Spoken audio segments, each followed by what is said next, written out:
সিংহলী জনগোষ্ঠী বা সিংহলী হৈছে শ্ৰীলংকা দ্বীপৰ এক স্থানীয় জনগোষ্ঠী। ঐতিহাসিকভাৱে তেওঁলোকক হেলাছ বা সিংহ লোক বুলিও জনা যায়।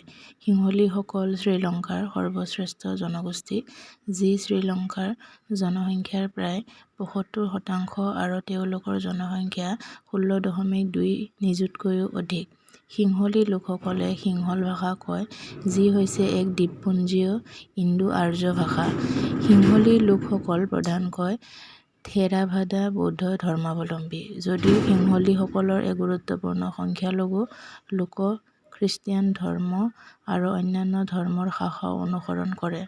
১৮১৫ চনৰ পৰা সিংহলী লোকসকল দুটা উপগোটত বিভক্ত কৰা হৈছিল: কেন্দ্ৰীয় পাহাৰীয়া অঞ্চলৰ উপদেশ সিংহলী আৰু উপকূলীয় অঞ্চলৰ নিম্ন দেশ সিংহলী। যদিও দুয়োটা গোটে একে ভাষা কয়, তেওঁলোকে বিভিন্ন সাংস্কৃতিক ৰীতি-নীতি পালন কৰাৰ বাবে তেওঁলোকক পৃথক কৰা হয়। ২০২৩ চনৰ এক আনুবংশিক অধ্যয়নত দেখা গৈছে যে উত্তৰ ভাৰতৰ তুলনাত দক্ষিণ ভাৰতৰ পৰা সিংহলী জিনৰ প্ৰভাৱ অধিক। সিংহলীসকল আন যিকোনো ভাৰতীয় জনসংখ্যাতকৈ আনুবংশিকভাৱে তামিলসকলৰ লগত আটাইতকৈ বেছি মিল থকা দেখা গৈছে। সিংহল শব্দৰ দুটামান ব্যাখ্যা আছে। সিংহল ভাষা সিংহ আক্ষৰিক অৰ্থত সিংহ আৰু লা হত্যাকাৰী বা গ্ৰহণকাৰীৰ সংমিশ্ৰণ বুলি ধৰিব পাৰি। সেয়েহে সিংহলাৰ অৰ্থ হ'ব পাৰে সিংহ বলি বা সিংহ হত্যাকাৰী। সিংহলৰ উদ্ভৱৰ কাহিনী মহাভামোচাত অৰ্থাৎ মহাবংশ পালিত লিখা এক মহাকাব্যত চিত্ৰিত কৰা হৈছিল। এইটো বিশ্বাস কৰা হয় যে দ্বীপটো সিংহাৰাহুৰ এজন বংশধৰে জয় কৰিছিল, যিয়ে তেওঁৰ দেউতাকক হত্যা কৰিছিল আৰু সেই দেউতাক এক সিংহ আছিল। শ্ৰীলংকাৰ প্ৰথম ৰজা বিজয়া আছিল সিংহাপুৰাৰ শাসক সিংহাবাহুৰ পুত্ৰ। কিছুমান সংস্কৰণত কোৱা হৈছে যে বিজয় সিংহাবাহুৰ নাতি আছিল। মহাবংশ আৰু অন্যান্য ঐতিহাসিক সূত্ৰৰ মতে, ৰজা বিজয়া তাম্বাপানী অৰ্থাৎ শ্ৰীলংকাৰ দ্বীপত উপস্থিত হৈ সিংহলী জনগোষ্ঠীৰ জন্ম দিয়ে। শ্ৰীলংকাত ৰাজকুমাৰ বিজয়াৰ আগমন আৰু সিংহলী লোকসকলৰ উৎপত্তিৰ কাহিনী অজন্তা গুহাসমূহত ১৭ নম্বৰ গুহাৰ এটা মুৰালত দেখা পোৱা যায়। সিংহলাৰ উৎপত্তি সম্পৰ্কে আন এটা সূত্ৰত প্ৰস্তাৱ দিয়া হৈছে যে সিংহাবাহুৰ বংশধৰসকলক সিংহা বা সিংহ বুলিও কোৱা হয়।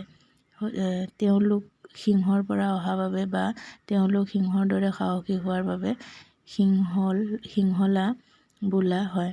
একেদৰে বিজয়ী ভূমিবোৰক সিংহালয় বা সিংহলে বা সিংহল ডিভিপা আৰু তেওঁলোকৰ ভাষা সিংহল বা সিংহল ভাষা বুলি ক'ব পৰা যায়।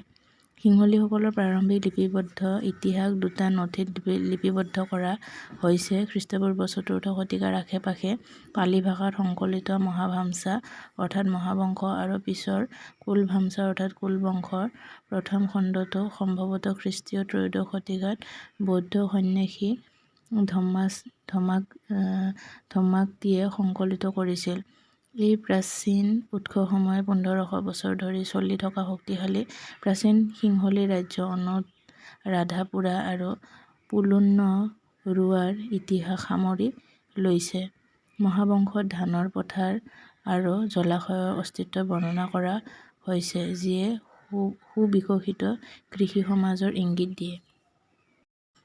সিংহলী সংস্কৃতি ২৬০০ বছৰ আগৰ এক অনন্য সংস্কৃতি আৰু থেৰাভাদা বৌদ্ধ ধৰ্মৰ দ্বাৰা পুষ্টিপ্ৰাপ্ত। ইয়াৰ মুখ্য ক্ষেত্ৰসমূহ হৈছে ভাস্কৰ্য, সূক্ষ্ম কলা, সাহিত্য, নৃত্য, কবিতা আৰু পৰম্পৰাগতভাৱে বিভিন্ন ধৰণৰ লোকবিশ্বাস আৰু ৰীতি-নীতি। প্ৰাচীন সিংহলা শিলৰ ভাস্কৰ্য আৰু শিলালিপি বিশ্বজুৰি জনাজাত আৰু আধুনিক পৰ্যটনৰ এক মুখ্য বিদেশী আকৰ্ষণ। কৰ্মৰত অৱস্থাত শ্ৰমিকসকলে লোককবিতা গাইছিল আৰু তেওঁলোকৰ জীৱনৰ কাহিনী বৰ্ণনা কৰিছিল। প্ৰাচীন সিংহল শিলৰ ভাস্কৰ্য আৰু শিলালিপিসমূহ বিশ্বজুৰি পৰিচিত আৰু আধুনিক পৰ্যটনৰ মূল বিদেশী আকৰ্ষণ। কৰ্মৰত অৱস্থাত শ্ৰমিকসকলে লোককবিতা গায় আৰু তেওঁলোকৰ জীৱনৰ কাহিনী বৰ্ণনা কৰে। আদৰ্শগতভাৱে এই কবিতাবোৰ 4টা শাৰীৰে গঠিত আছিল। এই কবিতাবোৰৰ ৰচনা ছন্দবোৰৰ প্ৰতি বিশেষ গুৰুত্ব দিয়া হয়। পৰম্পৰাগতভাৱে সিংহলী বাদ্যযন্ত্ৰ ব্যৱহাৰ কৰি বৌদ্ধ উৎসৱবোৰত অন্যান্য সংগীত পৰিৱেশন কৰা হয়। তভিল অৰ্থাৎ চৈতান ভূত-প্ৰেত নিৰ্বাসনৰ দৰে অধিক প্ৰাচীন অনুষ্ঠানে আজিও দৰ্শকক আকৰ্ষণ কৰি আহিছে আৰু প্ৰায়ে বুদ্ধ আৰু দেৱতাসকলৰ সৎ শক্তিৰ প্ৰশংসা আৰু আমন্ত্ৰণ আদি অনুশীলনবোৰ দেখা যায়।